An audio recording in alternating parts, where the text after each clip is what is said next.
I have a 3-strike system. Just like in California, if somebody commits a crime and third strike, they're out. Let me explain that to you with Uber passengers when I end up giving them a 1-star rating. Now there's 15 things that I'm going to go over in this video. If they do 1, 2, 3 strikes, they're out, 1-star rating, and that's what we're talking about today. Rideshare Secrets, Tips, Tricks, Mistakes, Episode 6. As drivers, we aim to create a smooth, safe experience for the passengers. But sometimes the passengers cross that line. This video explains why this matters and how it affects drivers and the community. Remember, when you give a 1-star rating, veteran drivers like me and you end up finding out, hey, there's a potential red flag here. Let's be careful on this. It's not worth taking this ride for $10 because other drivers have already mentioned there's a possible headache coming up right now. Number 1, late for pickup. This is so annoying, and it's 1 strike right now. If you show up to pick up a passenger, Uber already gives them around 7 minutes, right? If it's a comfort ride, there's 10 minutes. And if I have to wait more than 1 or 2 minutes, that's automatically a 1 strike. Because when I go to pick up passengers, I already text them. I get the ride, I say, yo, bro, I'm on my way. When I'm like a minute away, I'll text them, I'm here, right? Because I'm almost there, right? But if they're still late and they're not ready to go, that's 1 strike. Number 2, loud and obnoxious conversations. Have you noticed sometimes you pick up a group of people and they're just sitting in your car and they're just chatting and talking, ba ba ba ba ba ba ba ba ba ba ba, and some nasty stuff, right? They're always talking shit about somebody. They're complaining about work. They're complaining about their ex-wife. They're complaining about goddamn everything out there, right? Now, I don't mind, but keep your goddamn voice down a little bit. Number 3, speakerphone or loud video calls. It's 2025, fellas. How do you not have earbuds, right? Everybody's got earbuds. Look, I got mine on right now. And my point is this. Keep the volume down in the car. I don't need to listen to your TikTok videos or YouTube videos or goddamn conference calls that you're having, right? It does not need to be on speakerphone, right? So that's the 3rd strike. Now, if you do 1, 2, or 3 of the first 3 things that I've mentioned, that's 3 strikes, and I automatically give you a 1-star rating. In fact, I'll give you a bonus tip that I just thought of that's not in my notes. Have you noticed sometimes you pick up a customer that already has a bad rating, like a 4.5 or 4.6? Yes, we pick them up because sometimes the money is good. But in that situation, I'm like a hawk. I'm watching them. Are they late? Are they talking loud? Are they on their phone? Are they doing all these stupid, weird things? If they are, I automatically make sure that I give them a 1-star rating so this rating drops even more to warn other drivers. Number 4, unauthorized pets. They basically spring a pet right when you're about to pick them up, right? No heads up. You're right there, you're about to pick up the customer, and all of a sudden they're walking in with a dog and saying, oh, I'm so sorry, I forgot to order Uber pet. Is it okay if I bring my pet? Look, I love you furry friends. I have no problem. Dog, cat, parrot, whatever you want to bring in my car, no problem. But just let the driver know ahead of time. And one thing passengers should understand is if you don't order an Uber pet ride and you bring a pet, God forbid something happens, your pet is not covered under Uber's insurance because you didn't order an Uber pet ride. So that's a 1 strike right there. Number 5, taking seatbelt off prematurely. Safety is non-negotiable. Every time passengers come in my car, I always have to remind them, hey, can you please put your seatbelt on? It's so goddamn annoying because God forbid something happens and we get into an accident and they don't have a seatbelt on. Guess who gets in trouble? Yours truly, the drivers do. So in this situation, sometimes people will be in my car, I'm about to drop them off, I'm a mile away, and they'll take their seatbelt off. And my stupid car, it's a new car, right? Even the seats in the back, the seatbelt goes off. Do-do-do, do-do-do, do-do-do. Well, that's the Uber sound, but you know what I mean. That chime from the seatbelt is so annoying. And I just look at them in the mirror. Then I drive. Then I huff and puff a little bit. Then I look back at them. Right? I'm like, yo, bro, do you not hear that sound? Put your goddamn seatbelt back on. And now, for 6 years of driving Uber, it's getting so annoying that I'm numb to it. You know, it's like when you have those little kids in the car and the baby is crying and crying and crying. Eventually, you just get numb. You just get used to it. It doesn't bother you anymore. But that's still a one strike. Sorry to interrupt your episode, but I just want to tell you about my course, Start Your Own Rideshare Business. In this course, you'll learn why you want to become a private driver. What are the financial benefits? What are some of the risks and the costs? My personal journey, legal and licensing requirements, branding and marketing strategies, business card design, website design, leveraging social media platforms, networking strategies, and the list goes on and on. Feel free to pause if you want to read, but this is everything I'm covering in this course. Folks, it's the first link in the description. Go ahead, sign up for the course and get your life back. And now, back to the episode. Number 6, overloading an UberX/comfort ride, but considering that it's an Uber XL. What I mean here is, have you noticed some passengers just bring in bag after bag or people after people? It's an Uber X ride, right? I'm not getting paid enough as is, but now you decided to bring in so much luggage that you're using my car as an Uber SUV or Uber XL? No, that ain't gonna work for me, bro. I will give you the ride, but you know what? This might just be an automatic 1-star. I'm not going to worry about the strike system here because it's annoying. Just goddamn order an Uber XL. And you know what kind of passengers do this? The ones that have a 5.0 rating because they're new, they're fresh puppies. They just don't understand the Uber game. But the good news here is sometimes the 5.0 passengers actually give you a tip because they don't know it's their first time. Number 7, the drainer passenger.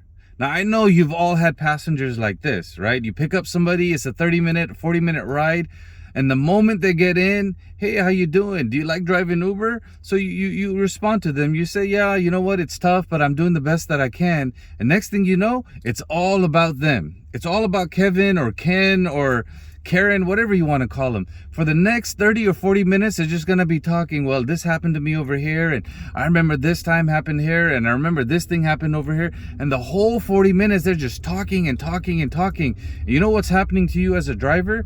Your energy is going lower and lower and lower and lower, and they're draining you. In this situation, I might just give them 2 strikes because I'm tired now. Now I might have to go get some McDonald's or go get some In-N-Out to put some food in my system and get some energy, and you're making me eat unhealthy. So that's possibly 2 strikes. Number 8, slamming doors. Have you noticed that? Or if you haven't noticed that, go to the airport, any city, any country, and look at how many drivers have stickers that say, don't slam the door. Drivers literally have to put stickers on their car to say, don't slam the door. Now, I don't understand why passengers slam the door. If you're having a bad day, or maybe you got fired, maybe your girlfriend left you, God knows what happened, right? Both things have happened to me. I'm fine, I'm happy, I'm making video, and I'm making the best of the situation. Just stop slamming our doors. That's an automatic 1-star. It's so freaking annoying. Number 9, backseat drivers. Oh my God, these guys are equivalent to the message I gave you earlier when they are just draining you, right? These passengers just draining you. Look, backseat drivers are just like drainers. Hey, make a left over here. Hey, get in this lane right here. Hey, can you go a little bit faster? I'm getting a little bit late. Like every single step of the way, these personality A's are telling you where to go and what to do. We have a navigation, right? If if Uber navigation is bad, we can still use Google navigation, right? So my point is this, just shut up, man. Just be quiet. We don't need you to keep telling us which stop sign to take or which road to take. Yes, once in a while I can understand that I'm going a route where Uber's going to put me in an alley and you don't really want to get dropped off in an alley because you have to drop, or you're in an apartment complex and once we get there, Uber's telling me to take you in the back, but you actually live over here. I can understand that. Sometimes you can give us directions when we get close. In fact, I'll ask you, but not the whole ride, bro or sister. Number 10, tipping shenanigans. Some passengers always say this, and these are the young ones, right? I appreciate you. I'll tip you in the app. You know what? Right there, I realize I'm not going to get a tap or tip. Maybe I might get a tap, right? But my point is this. That's a strike. You tell me in the comments if you agree or disagree, right? How many times have you heard, I'll tip you in the app or I appreciate you? The moment I hear that, guess what? 1 strike, right? And that's just annoying because that's our hard-earned money that's being kept from us, right? Especially when they tell you your mood goes up and you're like, oh yeah, there's money coming in. Instead of $10, I might make $13 on this ride. And this thing, you know, they didn't give it to you. And the rest of the day, you're going to be a little bit pissed. You might go eat In-N-Out and McDonald's again. Number 11, foul language or inappropriate topics. Foul language, you know, it's when people say the F word, right? There's a couple of YouTubers out there that's all they say. Every other time they talk is F this and F Dara and F Uber. Okay, I get it, right? You guys are pissed. But what about inappropriate topics? Like one time I had 3 girls talking about anal sex in the car, right? I don't want to hear that shit. Right now, I'm not getting laid. I'm single, right? The last thing I want to hear is stuff like that. My point is, that's a 1 strike. Okay, maybe that's not a 1 strike. I just wanted to let you guys know. Sometimes people say or cuss too much or say inappropriate things. And in that situation, it's a possibly 1 strike, right? But if you make me laugh, I had this dude in the car once talking to his boys about a strap on. He's like, my wife puts a strap on and then she takes care of me. And I was like, oh, bro, I really don't want to hear that. But then I started laughing. They're like, you know, they actually ended up giving me a tip, right? Because, you know, sometimes the things guys and girls talk about in the Uber ride, it's funny. Number 12, unapproved extra passengers. Oh, this one's annoying, right? You ordered an Uber X or a Comfort, but now you're trying to drop in like 6 different passengers. Actually, my car can fit 7 passengers. Oh, is it okay, bro? Can we just have... Why didn't you just order an Uber XL and I would have let you bring an extra person in? No, it's not cool. Because look, 3 more people get in my car. My car is going to be heavier. It's going to take more gas. I'm going to lose another $1. And right now, every freaking penny counts because, you know, America's falling apart. We're in the middle of a depression. It's not a recession anymore, guys. It's a depression, right? It's kind of depressing. It's very depressing, right? But my point is this. We don't need to deal with this. And I think Uber knows. Uber knows which passengers are going to do something like this because that's when they end up paying you even less money. So no, you cannot bring in an extra passenger because what about the seatbelt? How is the 7th person going to put a seatbelt on? And what if something happens? I don't want to be responsible because, you know, Uber's going to throw all that shit on you. They got these fancy lawyers that charge $500 an hour. I don't want to deal with that shit. So no. Just the other day, I had a Pakistani passenger get in the car. There's 6 people with 6 bags. 6 people with 6 bags, right? And I'm like, okay, you know what? You hold 2 on your laptop. I mean, not laptop. Put 2 on your lap. Put 1 here. I'll put 2 over here. We can figure it out. Let's go.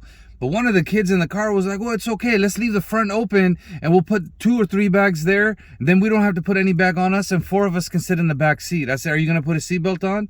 And his dad looked at me and his dad just gave him the look.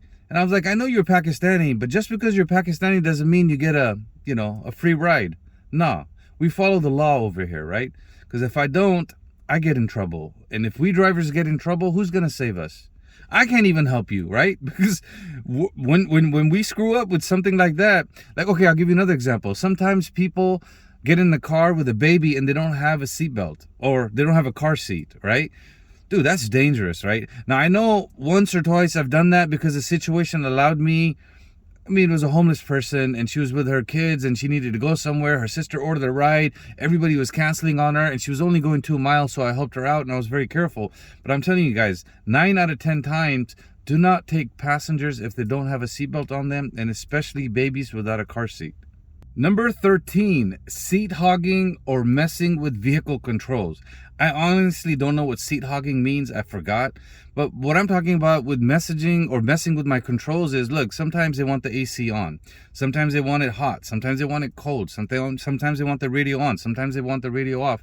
Look, I get it, right? But like to do it over and over and just constantly bothering me. I'm trying to listen to my podcast and learn a new skill while I'm driving. Like, I don't want to deal with this stuff, right? I actually keep the radio off in my car because I don't want any noise in the car, right? I want to keep it nice and simple. And I think regarding seat hogging, what I'm talking about is sometimes passengers want to come and sit in the front, even though there's plenty of room in the back. Fine, I don't mind. I'll take my laptop, I'll take my keyboard, I'll take my notes, and I'll put them on my lap, or I'll put them down here by my feet. But seat hogging, I remember what I'm talking about. Have you noticed sometimes passengers come in your car and instead of sitting on that side, behind the passenger seat where you can look at them in the rear view mirror and see them and see what's going on, so you feel a little bit safe. They sit right behind you and they put their head next to the window over here, and there's no way for me I can't see them from here, I can't see them from here. That's very dangerous. So no, that's not cool. That's not cool. Number 14, trying to squeeze more riders than seatbelts. I'm sorry, I already said this one, so let's skip. Let's go right to number 15. Number 15, no respect for personal boundaries. Oh, this is a big one for me. Sometimes I have people asking me, where are you from? Are you married? Are you single? Do your parents live here? Are your kids here? What country are you from? And they're like interviewing me like as if I'm a terrorist. I know I got the beard and I know I'm from Pakistan, but that doesn't mean I'm the bad guy, right? Look, I'm making content over here trying to help drivers and passengers for a particular reason. So look, you don't need to get into all of my personal behavior. All I'm saying here is just please respect our boundaries. There's so many personal things that you're asking. I don't feel comfortable, right? And sometimes I'll answer you, but most of the time I'll give you short answers. Yes, no, yes, no. That means I want you to just be quiet and stop getting in my space. You don't see me asking you, oh, do you work here?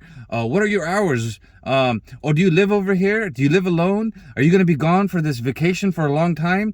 Are you going to be out of town for a week? Great. Thank you for letting me know. Like, we don't cross that boundary. You shouldn't cross that boundary. And that's one strike. Now, right there are around 15 reasons why I give a 1 strike rating. Which, hold on, I give 1 strike for each one of these 15, but if they get 3 strikes, they get a 1-star rating. Do you agree or disagree with what I have shared here? Look, let me know in the comments. You guys have been leaving some great comments. I appreciate it. It helps with the YouTube algorithm, not the Uber algorithm. It helps with the YouTube algorithm. Actually, this is the first month I'm on pace to make $350 on driving, on YouTube. What that basically means is thank you, because you're liking my videos, you're sharing my videos, and we're growing. We're over 3,000. I think we're almost at 3,200 followers. I think, right? Well, thank you. I appreciate you. Oh, shit. There's a guy who left a comment. Stop saying that. He got me on the last one. No, I'm not going to say I appreciate you. That means I'm doing the tip thing that the passengers do. But at least I caught myself. Hey, if I can give you a tip, I'll give you a tip. How about that? If you share my content and you comment and I notice you and you end up coming in the YouTube membership or you end up coming in my WhatsApp community, you know what? I'll buy you a coffee. So I do appreciate you. Have a blessed day.